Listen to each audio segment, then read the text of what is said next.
Kuzuzangpola, Jungdasang, the Peljuk Shiju Dewa Nilu, Ngalu Gokav Namelu, Gadinche Shuningsla.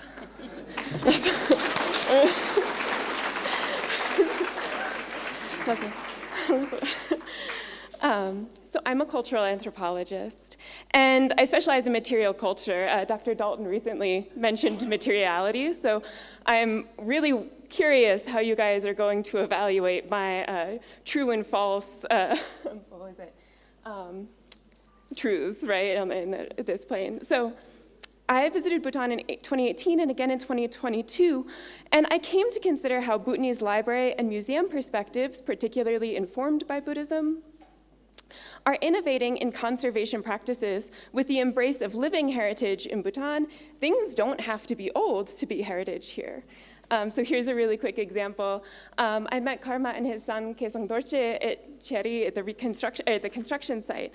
And Karma is father and son. Karma is a dozo traditional stonemason, and Kesang is a conservation construction expert who is trained in Japan. And for this project, they both contributed their expertise towards building an assembly hall for the 17th century monastery established by the Shabdrung Nabon Namgyal himself. Across Bhutan, projects such as these highlight how the past lives in the present, which makes talking about new and old things complicated in a way that's really important for museums. So the question I pursue today is what a mindful approach to history might look like, how we live with and build knowledge with history that is beyond our direct experience. And so I'm interested in how we might tackle questions about such unruly objects as culture, time, and history, each intangible and impermanent objects that nevertheless are external, shared, and they shape our relationship between each other and also to Buddhism. And so over the past 3 days, we've heard about modes of engaging presence with curiosity, and I'm inspired to reflect on how we know about the past. What practices and engagements allow us to fill our experience and enrich our lives with understandings of history? And so the archivists at the National Library and Archives of Bhutan, who were actively producing a bureaucratic archive of the modern nation, and at the same time, their site documentation and literary tasks often draw on religious texts and histories testifying to a Buddhist ability to transcend and overcome time. And for them, switching between these archival epistemologies and religious ontologies, they enjoy the conundrums of a doubled expertise and relish the lessons of an irreducible past. And so I put these practices sorting through the contemporary history together to draw out how mindfulness might allow for a multiplicity of knowledge and presence of the past. So part one. The first unruly object here is culture. And if you thought that anthropologists just documented particular rituals or dances, I'll forgive you. And documentation is really important. Description enables institutions and participants to recognize the value in particular practices and set up support for their practice, track shifts in rituals, make participants really feel the value of what they're doing. But for understanding culture, a descriptive typology is really reductive. It cannot convey what makes a ritual important to people, what allows for some rituals to endure and for others to constantly shift or even disappear. And so while any one dance might be deemed cultural, no one dance could contain all of culture. Instead, description became a means to begin an exploration of something more compelling, the relationships that inform these practices.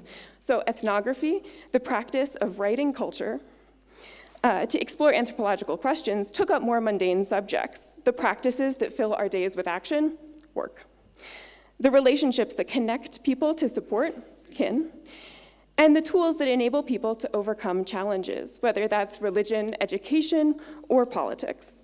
And we invest in participant observation, spending time with people and sustaining a dialogue with them. It means attending not only to spectacular events, but all the little moments before and after, the waiting and the lull. It gives us a way to think about how meaning is produced in dialogue with context, between structure and space, presence and absence, repetition and innovation. And so by the 1970s, Clifford Geertz offered his take on culture. He said, "Man is an animal suspended in webs of significance he himself has spun. I take culture to be those webs." Now, there are plenty of definitions of culture I like and use, but this one's particularly helpful here because it has this really visual metaphor about culture, right? It conveys culture as something external, but often invisible. And it might even seem intangible, but like a web, it can either connect us to each other or really constrain what we're able to do and say. Most importantly for me, working in a Buddhist context, it models how culture works. It is in constant production, received and reproduced in between people and almost in karmic ensnarement. And so our questions became more reflective. How people themselves learn to inhabit their bodies, techniques and technologies of moving through space, learning to walk politely, to speak formally and to recognize people's obligations, how humans relate to the world around them through mutual relationships of dependency. Fundamentally, anthropology became really interested in change.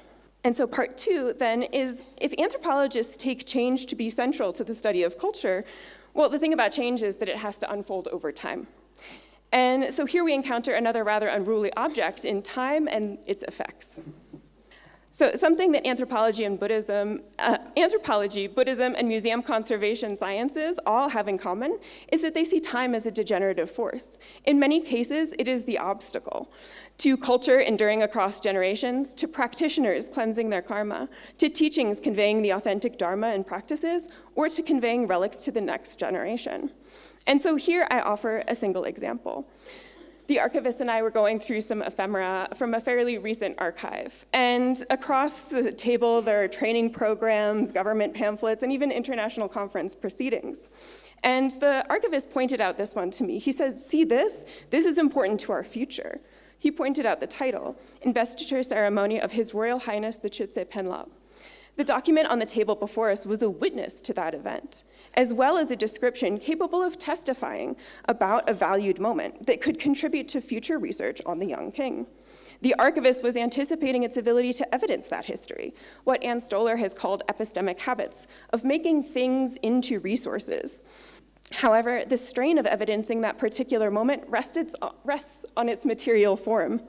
And as I looked, and perhaps you can see here, one of these is in rather good condition, but the other one has water damage. There's mold creeping around the sides of it.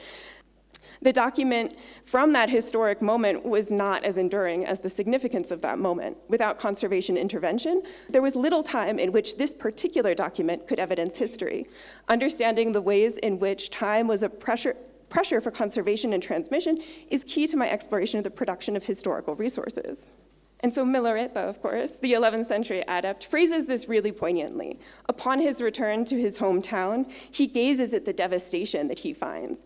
Not only has his mother passed away, but the town is destroyed, that his house has fallen, and so have the town people's morals. And he's inspired to sing a song of realization.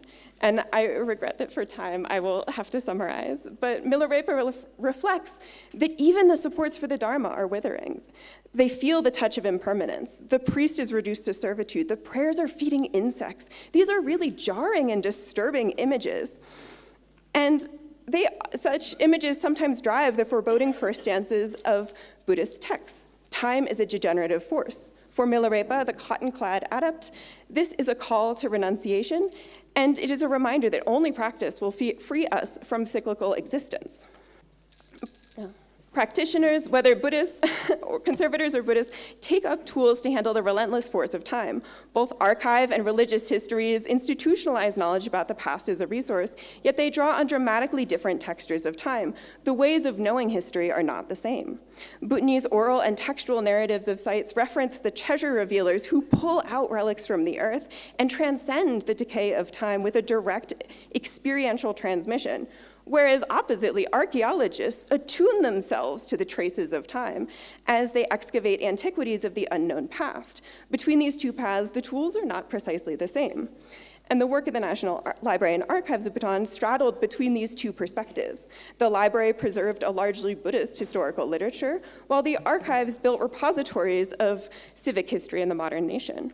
Both tasks involved imagining the past as a resource that framed the task and timely work that must overcome the degenerative force of time and meet the needs of the present.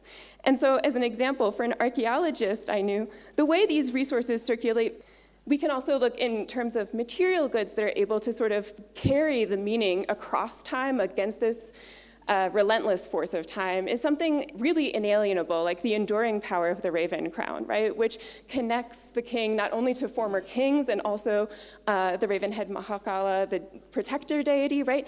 And across the history of the modern nation, this powerful object has very rarely circulated and really anchored that sense of power and potency and connection to time.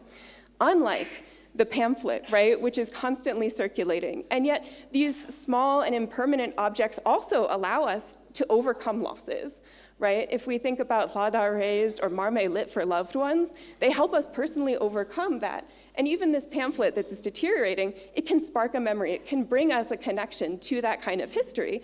And so we have these two different textures, sort of something very enduring versus something that turns over very quickly. And so for part 3, so they give us practices that enact our relationships to fulfill obligations and allow us to take on new roles. And finally, part 3, history. So the question is how culture is received and reproduced over time bring me to my last unruly object of history. How is it that we come to know things about something that we have not experienced? How do we receive and revisit such knowledge? And I admit this seems like a naive question considering how much very methodologically well-done history we've heard today, right? But my question here is really thinking about the different textures of history in Bhutan, where oral history is such a compelling tradition and where Buddhist history empowers the landscapes and provides blessings across time. How do I, as an anthropologist, manage the multiplicity of histories here? That emphasis on daily practice is what I hope might bring a mindful perspective to history. And so I reference some post-colonial scholars, such as Depeche Chakrabarty noted, like of provincializing Europe, thinking that we shouldn't necessarily privilege academic perspectives on history. How can we bring local perspectives? And in Bhutan, there is not a history of European colonialism.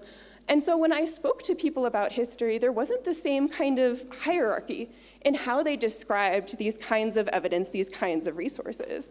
And so one example was my friend who had previously been involved in an archaeological expedition in Bumthang. And when I read the expedition report from a Swiss archaeologist, they really downplayed the local folklore, all of the religious histories about this site. It didn't really mesh with their archaeological knowledge. But for my friend who had been involved in the site, that was a really meaningful part. And he actually enjoyed the ways in which the religious history and the archaeological history could inform them. And even when they were in tension, it was fun to think through. It was an interesting practice for him to engage with these different textures of histories as itself a resource for understanding his nation.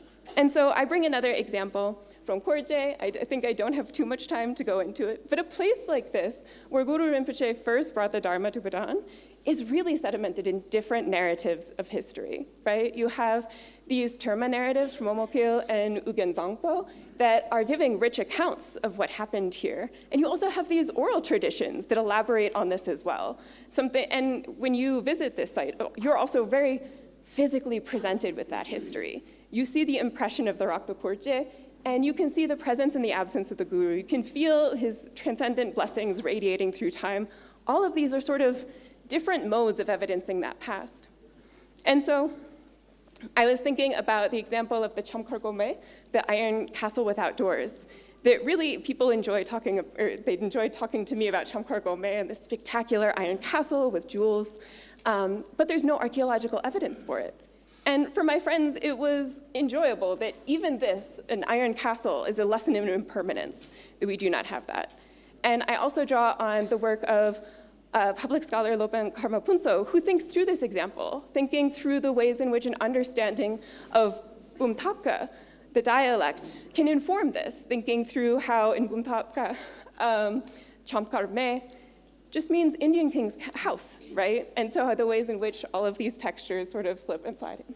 And so for me, visiting historical and sacred sites, the ways in which people play with these kinds of histories, these experiences, in games particularly, really enlivens their practice and their experience of such profound histories. And I was also thinking with last year, filmmaker and scholar Dorchi Wancho introduced the idea of the chronotope in Bhutan, and thinking of ways in which people really make time present, give flesh to a sense of time. In an example of a museum exhibition up in Trongsa, But I just wanted to close on that note. So thank you, La.